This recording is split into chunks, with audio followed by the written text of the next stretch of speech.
Our presenting sponsor, Walters Automotive Group, and also to McCarthy, MPS, Big Hearts for Little Hearts Desert, Loma Linda Riverside and Marietta Temecula Guilds, and Elena Matthews. Thank you for joining our campaign for a new children's hospital tower. For more information, go to lluch.org.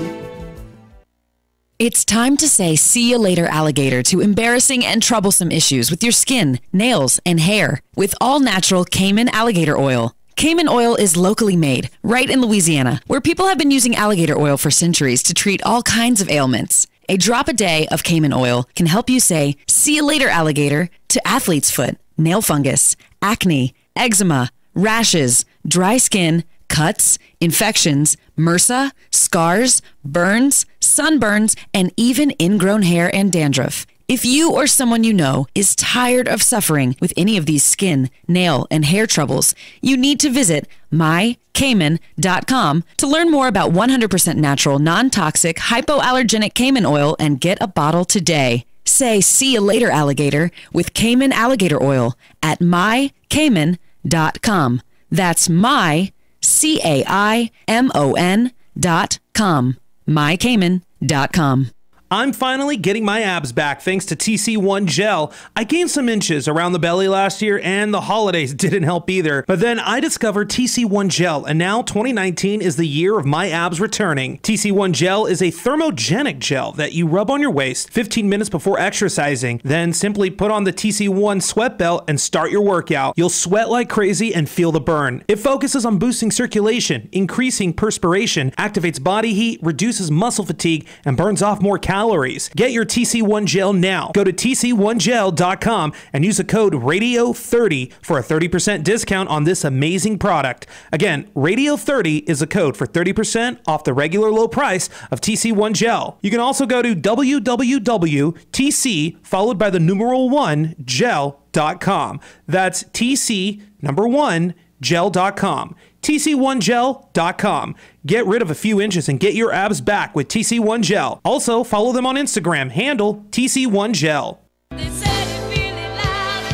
Why are you listening to this radio station? Why? When you can host your own radio show. You're listening and you think you can do better? You have a message or a product you want everyone to know about. Host your own radio show. Team up with the area's best radio professionals and let them make you sound like you should be on NBC. KCAA NBC Radio, that is. KCAA produces more than 50 local programs each week on subjects ranging from business and sports to political talk, vegan diets, or even marijuana-related issues. We don't just broadcast on the radio, we broadcast to the world. Online, on TV, on social media, on Facebook. You'll be all over. Imagine what your friends will say. And KCAA reaches over 5 million people on 3 radio stations. Join the staff on 1050 AM, 102.3 FM, and 106.5 FM. NBC Radio. Jump on the KCAA Express. Call 909-793-1065. That's 909-793-1065 and get ready to transmit. Express 106.5 FM, the number 1 FM talk radio station in the Inland Empire. KCAA, the station that leaves no listener behind. Express 106.5 FM. Welcome to Smart Health Talk with your host, Elaine McFadden.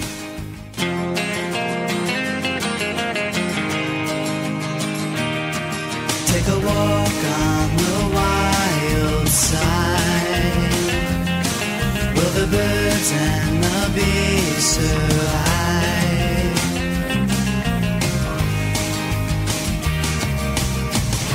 Right before me, my newfound hippie side. Once ignored these conspiracies online.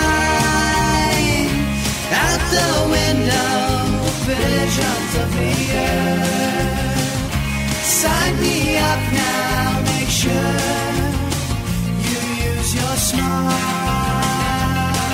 Take a walk on the wild side. Will the birds and the bees survive? Would your children ride to see Mother Nature's side?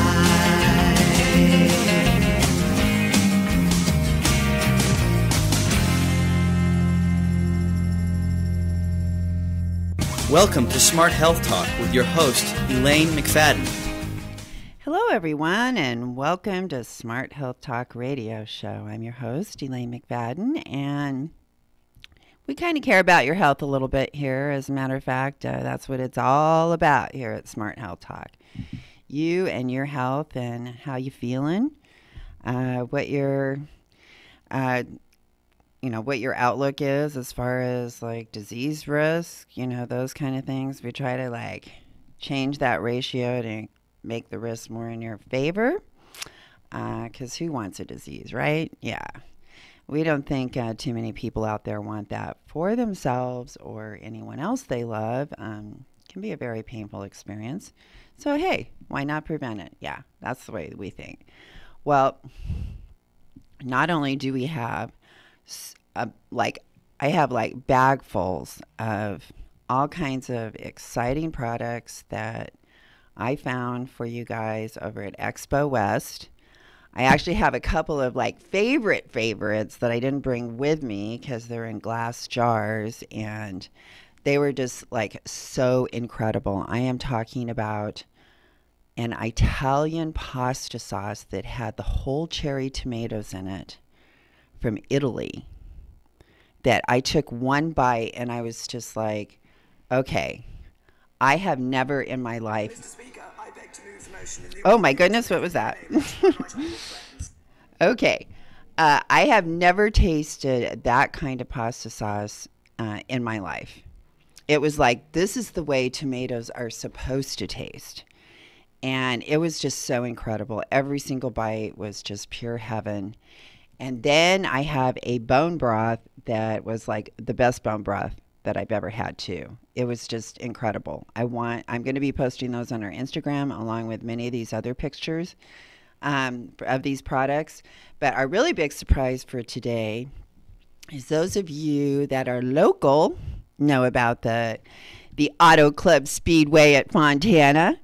And those of you that are not local may have heard of NASCAR. Yeah. Okay. Well, over at that Auto Club Speedway at Fontana this weekend, we have a NASCAR race going on. And it is going to be exciting, everyone. And if you're looking for a great family event, you want to head on down to the Speedway. You can go online, find tickets, be ready to go before you even get there. And they have festivities all 4 days. First 2 days, we have some qualifying going on. So you get to see, really get to know the drivers and the cars during that time. And then on Saturday is the big Infinity race. And then Sunday is where our guy from today, who is going to be our guest, who is Corey Ware from Rick Ware Racing.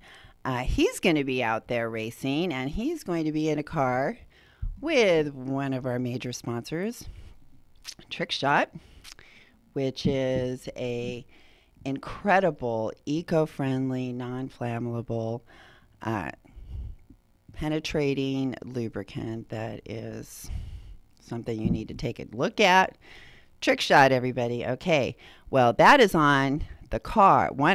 Possibly, I'm hoping the car that Corey's going to be in. Of course, Rick is his dad, in case you didn't guess. Yes, so it kind of runs in the family with the racing. But we're gonna find out about what it's like to be a race car driver. And I'm a dietitian, so I'm really interested in what it takes mentally, physically, diet-wise, how they struggle to stay healthy, those kind of things. But I'll tell you, for those of you that are looking for an event, the big race is on Sunday. We got Motley Crue as the Grand Marshals. That starts at 10:30, and the race around 12:30.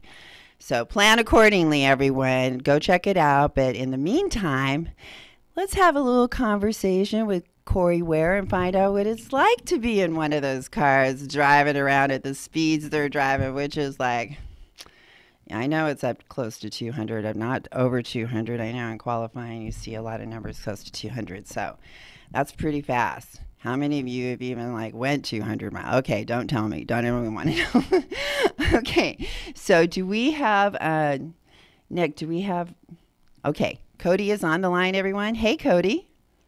Hey, how's it going? It's going great. How about, where are you at? We're out here in Foothills, about to go visit the Oakley headquarters here, enjoying the nice California weather right now. Oh, Oakley, one of my very favorite sunglasses of all. I take it that's the sunglass maker, right? Yep. We're over here going to try to get some cool gear while we're out here. Well, I didn't really think about that as like another part of protection that you guys have to have because, that sun glare is probably beating down on you pretty hard. And protecting your eyes from cataracts and glare that could,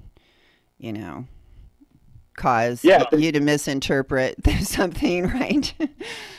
Yeah, all of our helmets that we wear during daytime races have a lot of sun glare and polarized protection, and then obviously pre-race want to wear lots of sunscreen and always wear sunglasses because typically it's hot and sunny wherever we're at on our race weekend.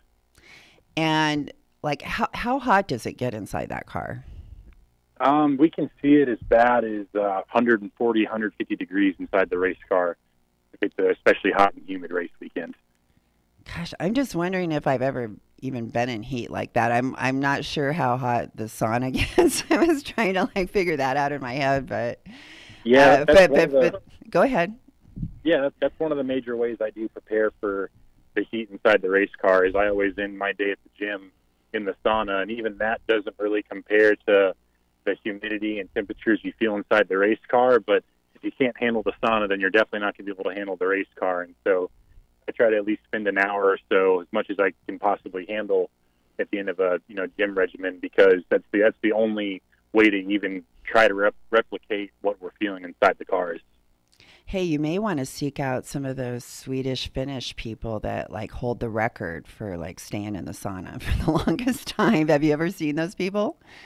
No, I haven't, but I bet they're pretty hardcore because I know after an hour I'm about blacking out from the sauna, so it's about all I can do. Yeah, they actually have these competitions on who, and I was looking at this one lady coming out, and she's all you could, she was she looked like she was strong. Okay, I'll just put it that way. She was a big, strong lady, but I was just thinking of it. She was in there for hours.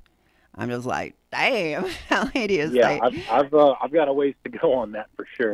But I'm just thinking maybe there's some good tips, that can be learned from those people that know how to endure the sauna. How do they build their endurance for that? Is there anything special that they do?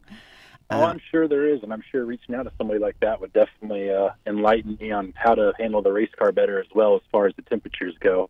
Yeah, I'm getting curious now because I remember being really curious at the time. I was how do they do it? Right? How do they do it? But that, that kind of ties into the other risk that's really high for race car drivers, which is dehydration. And so tell us what that's like. Yeah, I think that a lot of people don't realize, obviously what comes with the extreme heat is obviously we're sweating astronomically, high. And so for me, the biggest thing, I actually am a big proponent of Pedialyte. I'll drink about 3 to 4 whole bottles of Pedialyte throughout the course of a race weekend to prepare myself for race day on Sunday. And even doing that, I can still suffer from dehydration and heat exhaustion after races because there's only so much I can do. There's only so much fluid I can take in once the race starts. I have a Camelback that has some heat insulation that I can drink throughout the race. But typically halfway through the race, I've gone through all the liquids that I have in the car, and then I'm just left there to sweat and sit in the heat. And so, there's Pedialyte, Gatorade, there's all sorts of stuff I can drink and try to stay hydrated. But I think my record so far over the past few years is losing 10 pounds of water weight from before the race to after the race. And so there's been several occasions where I've had to go to the infield care center and get IV bags of fluid post-race because of how dehydrated and how much fluid that I've lost. Yes, and that's very life-threatening in a way. People do die from dehydration, and it can cause damage. So that's something you don't want to mess around with. So it sounds like you guys really play it safe and smart when it comes to your health. and taking risks out there. And I did some research, and I learned something that really surprised me, and I think it would surprise a lot of other people out there, and that is that the car is actually very safe compared to like some of these other things that we've been talking about that you might be exposed to during racing. So you guys have really tough standards on how to make that car safe. Yeah, I'd say out of all the racing series that I've been a part of, from road course racing to motorcycle racing, the NASCAR stock car is by far the safest race car that you can be in. I've taken head-on hits with walls at 170 miles an hour in a stock car and walked away with only some minor bruises. Thank and no goodness. broken bones. So in a similar situation in a sports car or on a motorcycle, you're in a life-threatening scenario. But thankfully, over the past few years, NASCAR has really gone above and beyond with the safety and the mandatory requirements for how these chassis and cars are built. And so I never worry about my life as like I would in other racing series when I'm in the stock car, because I know how much time and money and effort goes into making these cars safe, even at the speeds that we're going at. Yeah, there's because this is the Rick Ware Racing team, and you guys have a lot of different members with special jobs and, keeping the car in tip-top shape. You guys have incredible people there. You have incredible people in the pit. As a matter of fact, I heard that a couple of your pit girls are going to be on Good Morning America or something like that. I hope I got one at the show right. I wasn't sure which one it is. NASCAR has always been, over the past decade or so, really pushing the Drive for Diversity program, where they're trying to get in, showing that it's not just a male-dominated sport, and really try to bring in females and people from different, ethnic backgrounds. And I think that what both the Briannas do at the racetrack is a really cool scenario. I was right there. I was right next to the pit crew in Las Vegas, and those girls can move just as fast as the guys. They had those tires on and off, boom, boom. And what I was amazed with is the strength that it takes, because I could see afterwards that was like a big pull of strength from your body and lifting. How much does one of those tires even weigh?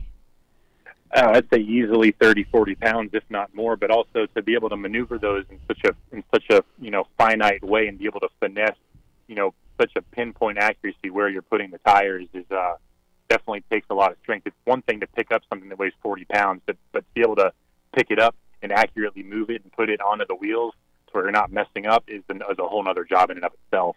Yeah, because in the pit, there's really no room for mistakes. You want everything to be spot on, because every second counts in these races. You see that at the end of the race. It can just be a couple of seconds. But there's other risks. I did notice it is very loud, so we try to. So what do you tell people how to prepare to come to a NASCAR race so that their family stays safe and has a good time?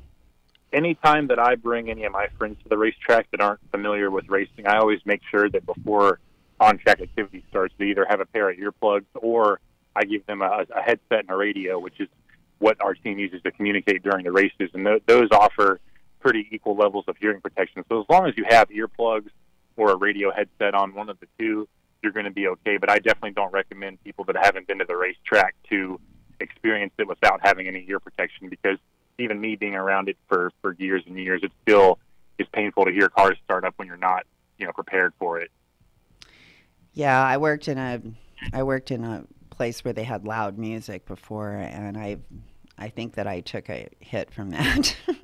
So that's why I think I'm big on hearing safety, and we have so many choices nowadays to protect your ears, and it's that's really only during the race. There's so many other things going on before the race, and that's what I was amazed. I just sat down at a table to rest for a minute and listen to this band that was playing. I was enjoying it. Was some good rock and roll. I was enjoying it.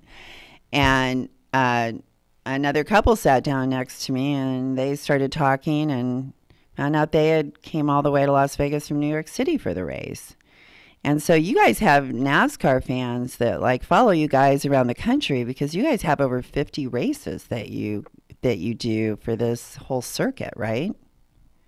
Yep, we traveled to, I'd say about half the states in the country, and you're right. A lot of our fans are pretty mobile. I mean, a lot of the diehard NASCAR fans these days have their own RVs, and they'll travel race to race within the region that they're in, and you can see, the same group of families and people at 4 or 5 race weekends in a row. And so that's a really cool deal. You don't see that as much in stick and ball sports, but a lot of the driver loyalty and sponsor loyalty in NASCAR is pretty cool, and you can see it by the way the fans interact and the way that they travel and really follow the series and what's going on.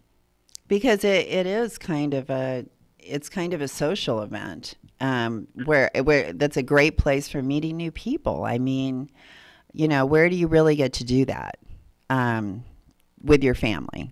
And that's is that something that you were probably raised on the racetrack growing up, so you had an early exposure, and you kind of got the bug, huh? I hear some people start off with, just like like those drag, like little just, cars that you can drive around inside, just different go-karts, those kind of things. People, if you're interested in being a race car driver, you start off kind of in a go-kart level and then work your way up. Did you start off with go-karts? No, my career started when I was about 14, 15 years old, and I was, by that time, pretty much grown out of being in a go-kart. And so I started out in what they call Legends cars, which they're quarter-size stock cars. They race at a lot of the racetracks we go to, but on a smaller circuit inside the track. And they have motorcycle engines inside of them, but they still go pretty fast. You can hit about 100, 120 in a Legends car. And so racing those at 15 to 16 is still a lot of speed for a teenager. And so grew up doing that, then kind of worked my way up into the regional NASCAR series, kind of dipped over, did some stuff in sports car racing, driving Porsches and Lamborghinis, and nice. Got a really cool experience in some international racing. Working with some of the Italians over at Lamborghini and getting to become part of their driver development program and really get a lot of knowledge on a much bigger scale of racing. And then after I did a couple of years of that, kind of came back into the family business of NASCAR racing, and kind of been doing that for the past couple of years. So it's been a really cool deal, getting to enjoy my passion, but not only that, also getting to share it with my family, and getting to be there with my dad every weekend and my mom, who's super supportive of everything. To be able to do what I love to do for a living and share that with my family is something that's very unique and very thankful for. Well, they're great people. I can see why you like hanging out with them. So I was raised in a garage and around cars, and so I have a love for cars. So that Lamborghini, I'm just curious, when you were over there with those engineers and around all that, did you get a different appreciation for the precision that goes into a car like that, and for its ability to like take a corner the way that it can, and that, because that's whenever I'm like test driving a car, it's like that acceleration and how it can take a corner are kind of like the first two things I'm looking for. Yeah, I'd say that working with a lot of the engineers over at Lamborghini, you really tell that European car companies in general really have a deep passion for motorsports.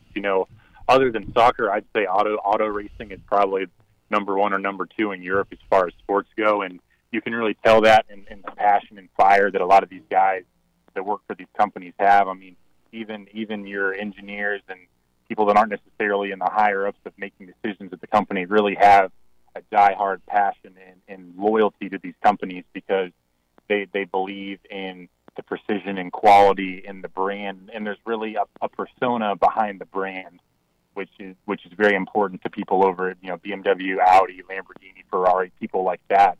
And working with those people, you can just tell by the way they talk and the information they're giving you and how they're presenting everything that they really deeply care about the car on a personal level, which is something you don't always see with North American manufacturers and automakers. Well, I would think too, like having that kind of passion and commitment to a company like Ferrari or Lamborghini, that isn't there like kind of a goal to just like you're always striving for that kind of higher level, that the new thing that you can do, the way you can tweak the car in some way, some new technology that makes it like, just one level better than it was before. Does you kind of see that in them? I would think that they're just like always striving, like, how can we do this like even better, make it even faster?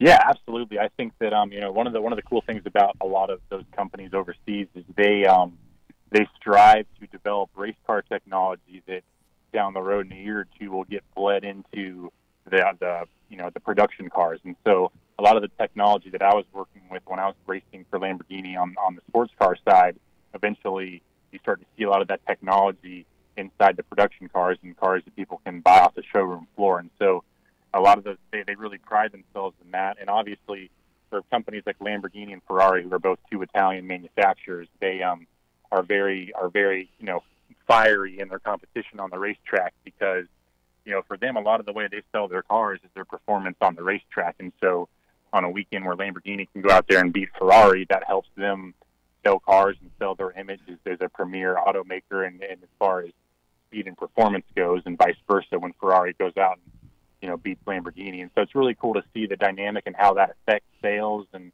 how, racing really is just as important to those companies as selling street cars is. And so something really cool to watch and be a part of.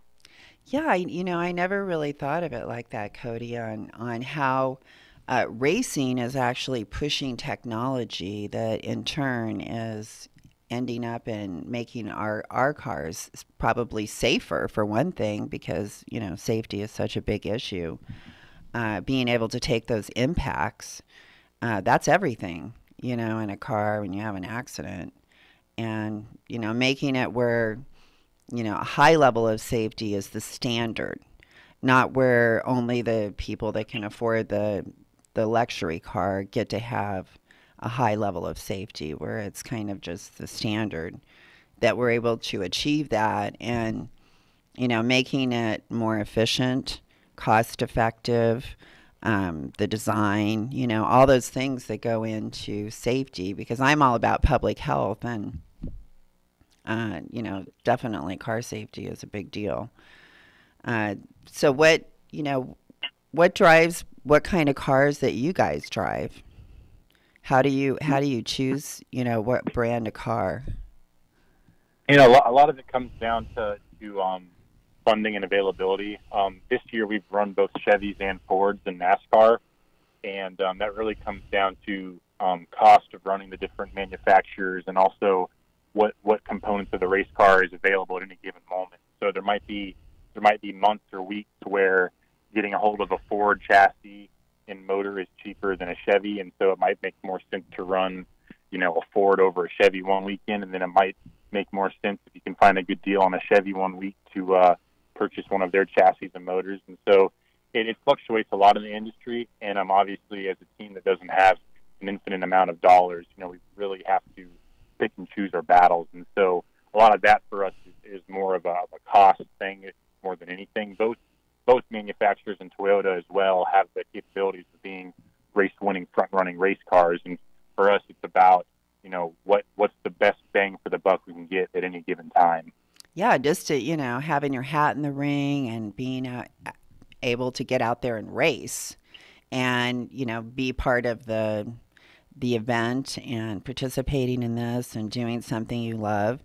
Everyone has to start somewhere, and so we see that what I've really noticed about your team is that you guys, you're racing to win no matter what, and you're out there, and you stick it out through the whole race unless something happens, where you can't. So, that's the heart of a racer.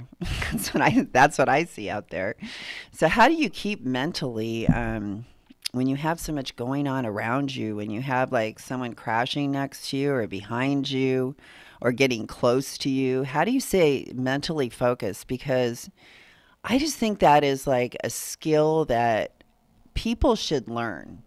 All people should learn that, because when you can stay laser focused on something, you can achieve great things, in my opinion. And people get distracted so easily and give up easily, but those aren't in your vocabulary. Things like, give up, because you guys stay really laser focused out there. So how do you do it? How do you mentally don't let these other things distract you?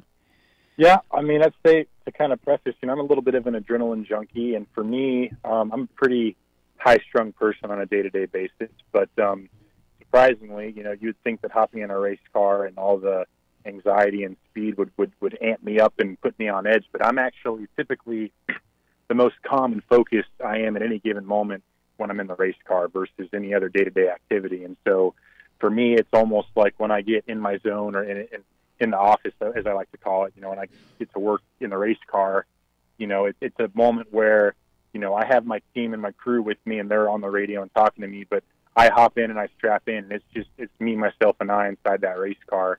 And it really kind of gives me a moment before the race starts to take a deep breath. And I've got my spotter up top who's telling me a lot of those things, like when the wrecks are happening, what's going on with cars around me. And so part of it is just being calm and kind of, accepting things are going to happen out of my control, and I have to do the best that I can to avoid those things. And I've got someone up top who's kind of guiding me through that. But at the same time, you just have to also be on almost an autopilot. There's when you're running 200 miles an hour, the reaction times are tenths, hundredths, or even thousandths of a second. So your body just has to have a second nature reaction. If my spotter comes over the radio and tells me there's a wreck happening, I have to almost instinctively and impulsively react to that before my brain even has a chance to process what's going on. And so a lot of that is just repetition, being in the car every weekend, learning how things happen, when to avoid things, when to push the envelope, when to kind of reel myself in and not be as aggressive, is all things you learn with seat time. You don't hop in a race car and have all that figured out on the get-go. That's something that, takes years and years to learn, which is why, people don't just hop into a cup car in a NASCAR race for their first time. That there's years of racing before that gets you to that level so that you can do the best job that you can. And so thankfully I've had a good team, and my dad's done a good job giving me advice from his days when he was racing, and, natural ability and things like that help as well. But there's still so much that you have to learn and process. And when the cars are evolving each and every year, it's a constant game of catch up. And so, it's a really interesting thing, but at the end of the day, there's so many things going on that you almost have, like I said, it's like an autopilot thing. You're almost just running on instinct, and once you've built up this skill set, you're just kind of relying on it, and you're just reactively working with the car and the environment that you're in. Well, and I would think that that's something that's learned. Do you find that skill set that you've learned to me, there's a lot of trust involved. It's trusting yourself, it's trusting your team, because you got to be able to let go a little bit to do the autopilot. So, and I feel that that's something that a lot of people have trouble doing. I can understand the trust thing, but that kind of like letting go instead of thinking you have to control everything. When you do let go, it's amazing. And how many of us are on autopilot when we're going down the freeway? Our mind starts wandering and blah, blah, blah. But so do you see that that's like how helped you in other parts of your life? Like some of the stuff that you've learned when you kind of interact with other people or get involved in other projects? Just because even like following through, like I said earlier, people, they become distracted, they give up easily. Those are qualities that you don't want in a race car driver. You're just like, I'm going to win. I know I can do it. Kind of a thing. I just wish we could get more people to like believe like that. How did you just build that up when you built your skill set up, and that's how your confidence built up? Yeah, and the other thing is, like, when you're out there racing and you're nose to tail with these guys, the trust factor is a lot easier. Obviously, I'm more comfortable racing against these guys at our speeds than I am driving on the highway, because I don't know who, Joe Blow or Jane Doe is driving on the highway next to me, but I know that when I'm out on the racetrack, those 39 other drivers are some of the best, drivers in the country.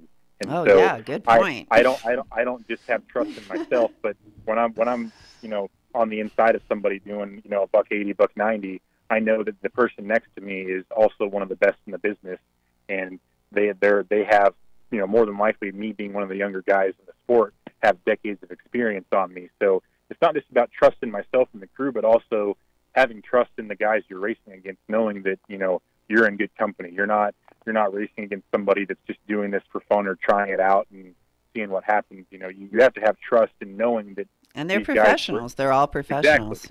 Exactly. And how good are you guys? I mean, like, you have to go through like tests, just to be in a NASCAR race. They have like special tests that they put you through to make sure that there isn't, a residual maybe from a past accident or something like that. And I'd like to know about that. And then another thing that's kind of really big in the news that you have to worry about are the drivers that have maybe been through a mishap and they've had some residual effect, and they're in pain. So sitting in that, isn't there like rules that you have to be tested, and so if you are in pain, then you have to learn to just gut it out. I would think. Yeah, well, NASCAR over the past couple of years has really cracked down on concussions specifically, but also health issues. And every year before the season starts, we do a mandatory drug test and physical.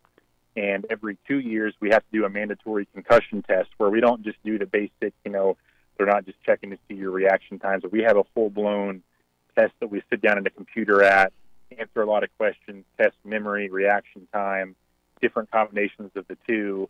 And, depending on what your score is, you may not be passed to be in a race car. And on top of that, we're drug tested season long randomly. And so, we're all passing physicals, we're passing drug tests, and then, they're always making sure that if you get into an accident during the race season, you get reevaluated on the same concussion testing program that you took as a baseline at the start of the year. And so with that, they can compare the results to see if after an accident you have, slipped it all with your reaction time or memory and things like that. And so NASCAR's really made that a vital and important part of what they're doing to avoid issues where guys like Dale Jr. are struggling with things with, post-concussion syndrome. And so with all of that obviously going around, NASCAR has been doing a really good job of mitigating those risks to where if you have a wreck and you're having some head trauma afterwards and your, concussion test is showing that you're having, less than optimal brain function, that they're going to pull you out until they see that your scores and tests are going back to where you were pre-incident. And so that's been a big thing they've implemented in the past 3 or 4 years specifically, that is trying to crack down on not having this be a continual issue. Well, and then the helmets obviously are really important, and I'm sure there's been a lot of research and improvement on the helmets. And I'm wondering, do they put anything? Because I know there's a lot of fumes. Is kind of another thing that drivers are really exposed a lot during the races and practice and that. Is there anything? Is there any kind of filters on the front for breathing, or how is it hard to breathe in those helmets? By itself, yes, but so the two things that we do to kind of tackle those problems is we use I would call them they're helmet skirts, and they sound exactly like they are. They're basically pieces of fabric that line the helmet, that drape around our heads and go past to our chest to avoid fumes from the race car getting inside the helmet.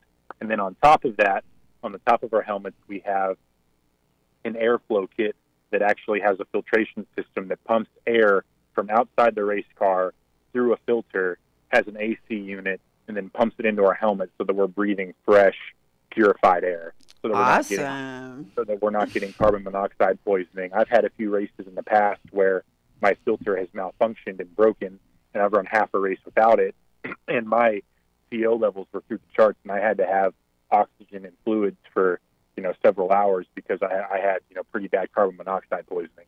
So I can vouch for the people die from that too. The systems we have in place definitely do work, because I've experienced what happens when they don't work, and it's not pretty.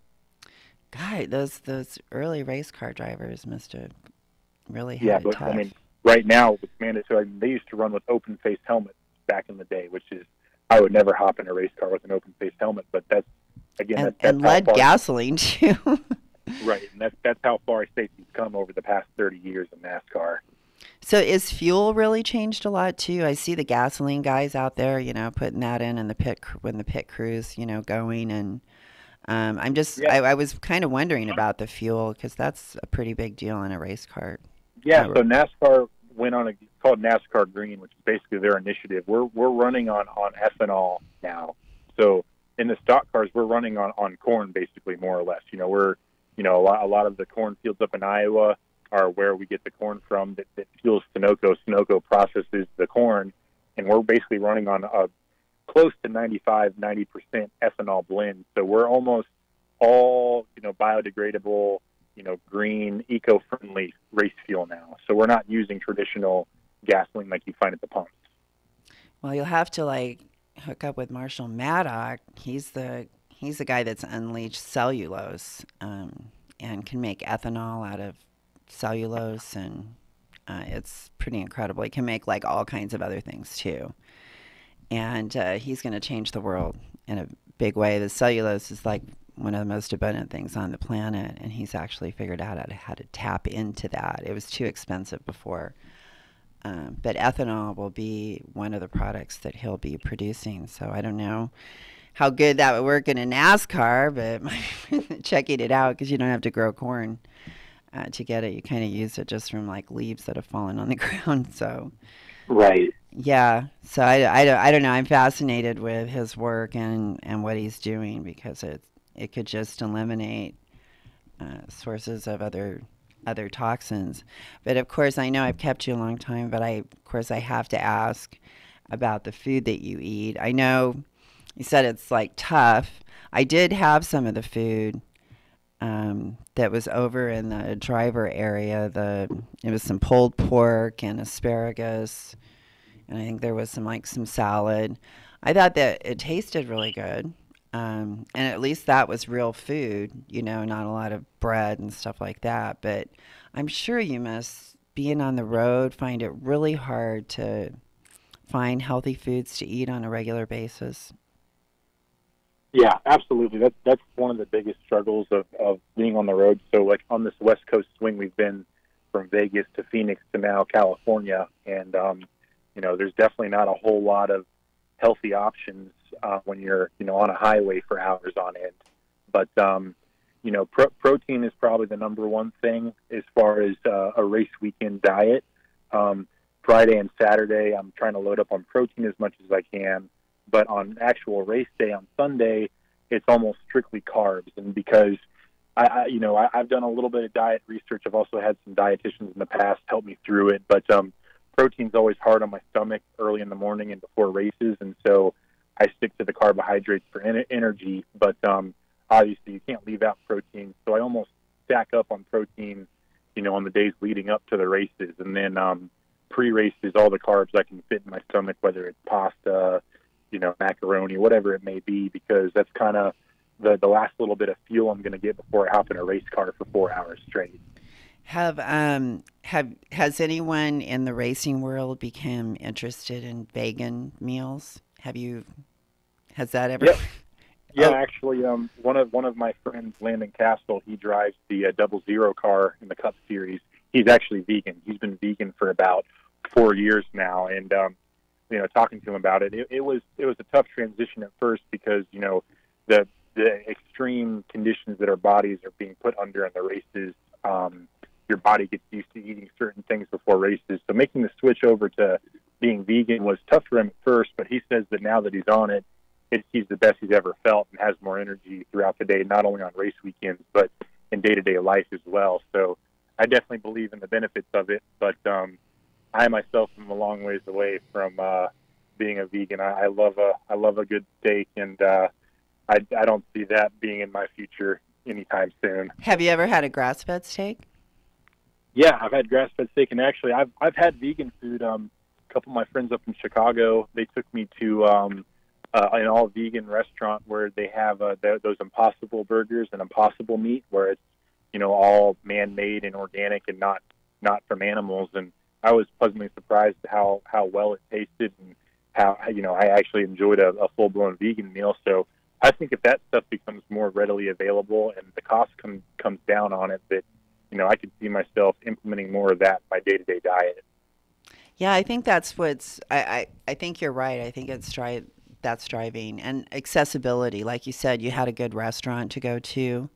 It used to be to find a vegan restaurant or vegan restaurant was difficult, but Chicago. Let's face it, Chicago is like a great place for restaurants.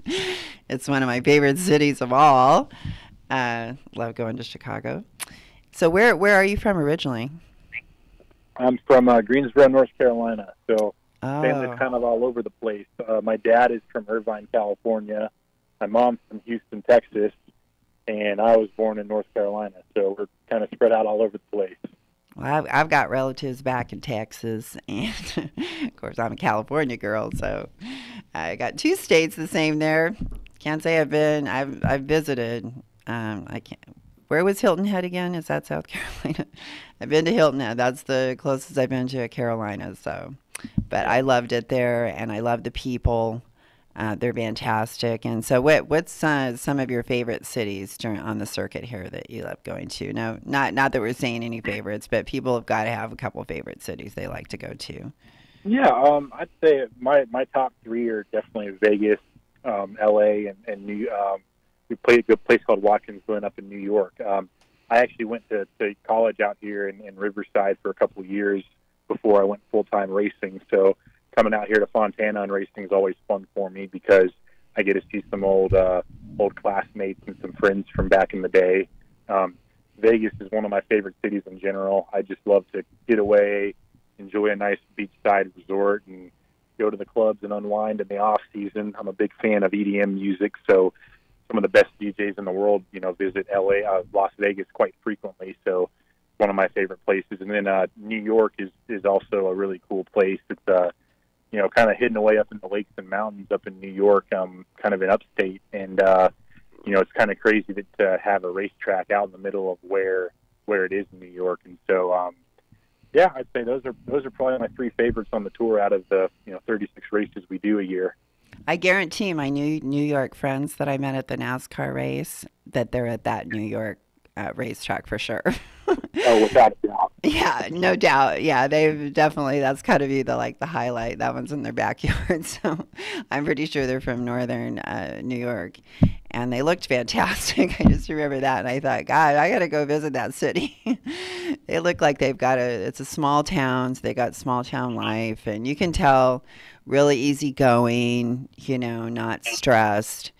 And I guess that's what I was kind of wondering, like that whole letting go thing, if you learn to be less stressed in your life, because that can be like a really negative factor, I'm sure, with racing and just, outside of racing in your family life, if you get, stressed out, to let things go, because mental health is, obviously a big part of all this. But so you've learned to deal with stress, you feel, just over the years and the practice. Yeah, I mean, it's still, I'm learning every day, and it's a daily battle, and there's days when I slip up and days where I'm doing better. But, a good support system and having a good group of people around you is very important. Personally, I've had to go through lots of different therapists and medications. I've been suffering from, depression and anxiety for, 6-7 years now, and it's, I'm just now getting to a place where I feel like the balance of the medication that I'm taking is the best that it's been. But medication alone is never the answer, and that's one thing that I had to learn kind of the hard way. Is I figured, I'll just pop some pills and everything's going to be fine. But that's not how it works. You still have to make a conscious decision to fight your demons and fight the things that are going on inside of your head. And that's where friends and family and taking the time to talk about your problems and having people around you that are receptive and listening, and getting rid of the stigma of people that have mental health issues is a that's an important part of my life on a day-to-day basis. And so, there's a lot of factors that go into it, but I definitely say we're heading in the right direction with that. That really touched me. Thank you, Cody, for sharing that. I mean, I'm sure it touched a lot of other people out there for you to share that. And I agree with you 100% as a public health professional.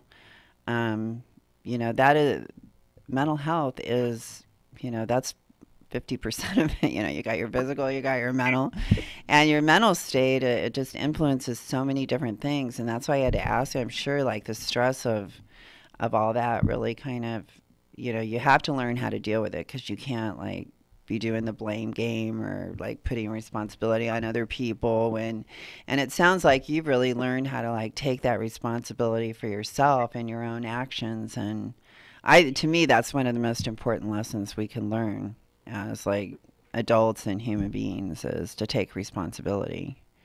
Yeah, absolutely. Like I said, I used to think, I used to not acknowledge the problems that I had. And I took medication, not necessarily unwillingly, but, against what I thought was really going to help me. And, admitting that you have a problem and admitting that, that a lot of the issues that are going on in your life are revolving around the problems inside of your head is really the first step to recovery. And that's something that, took me a long time to figure out, but, now we're on the right track. Yeah, life's too short, to let these things bother you, and you let them just like kind of slide off and you just kind of move on, because really, how important are they? I just think it's important to just kind of go back to your default, which should be really happy.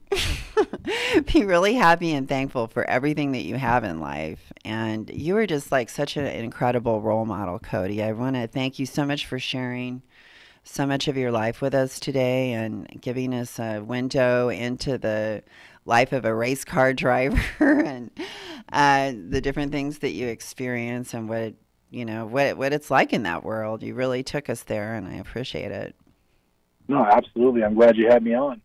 Well, I'm definitely going to be out there cheering for you on Sunday, and I hope we're going to have lots of our other listeners out there. This is the Auto Club Speedway at Fontana, everyone.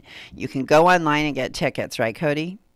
Yep, absolutely. Yeah, and this is is it called the Monster Energy NASCAR Cup Series Auto Club 40? Yeah, 400. Yep. So 400. Yeah. Where did that other zero go? It'll be the 400 over at Auto Club Speedway this weekend. Okay, and so the big race is on Sunday, and that starts at 12:30, right? Yep. Okay, 12:30, everyone, is when it starts, but there's lots of other things going on. That's actually when like the fun social time happens. So you want to get there early, and if people want to bring their RV down, I don't know if there's still openings for that or not, but you could probably check it out. Yep, I know they always have RV spots available, so it's never too late to check and see if there's still some left.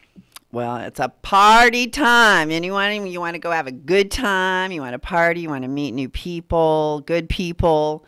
I'm telling you, head on down to the Speedway, and you know what? They have time where you can meet the drivers like Cody Ware, and it's just a great experience, everyone. So please go down there. Do something different with your family. They'll love it. And thank you so much, Cody. I know I'll be there. Awesome. Thank you very much. You have a good night. Okay. Bye-bye. Okay, everyone. And Trick Shot, please go to the Trick Shot. Just do a search, Trick Shot. And this is a penetrating lubricant. And I use this stuff for so many different things. I mean, you could have like a rusted lock and that you've never been able to open. You can spray this on, leave it for a few hours, come back, boom. I had like some tripod legs that were like getting stuck when I tried to put them away. And so I just sprayed this stuff on the tripod legs, and now they're just like, it's really, really easy. I'm not worried that I'm not going to be able to get the leg back out again. But I've cleaned the whole inside of my car except for the windows just with the Trick Shot. It got all the yucky stuff, and I mean, this car was like pretty yucky. Dirt on the leather, anyway, just all over inside the car, the doors, all that. this took care of it. I've had things on my washer and dryer I couldn't get off, different stains, just so many different things. Goop from taking a label off. Trick shot, everyone. And plus it's not flammable. It's eco-friendly. You can use this in your boat even. It doesn't hurt amphibians. But yeah, we're one of the sponsors of the car that Cody drives in, so we're going to be there this Sunday over at the Auto Club Speedway at Fontana. I hope you'll be joining us down there, and I've got some really good top picks from Expo West, some great new products. Please find us on Instagram, Facebook, Twitter, because they'll all end up there, Pinterest, all right? Okay, well, we'll be back here next Tuesday. I'm your host, Elaine McFadden, and please look for us on iHeartRadio and social media. Thanks for joining us. Bye. KCAA Loma Linda, 1050 AM, 106.5 FM, and now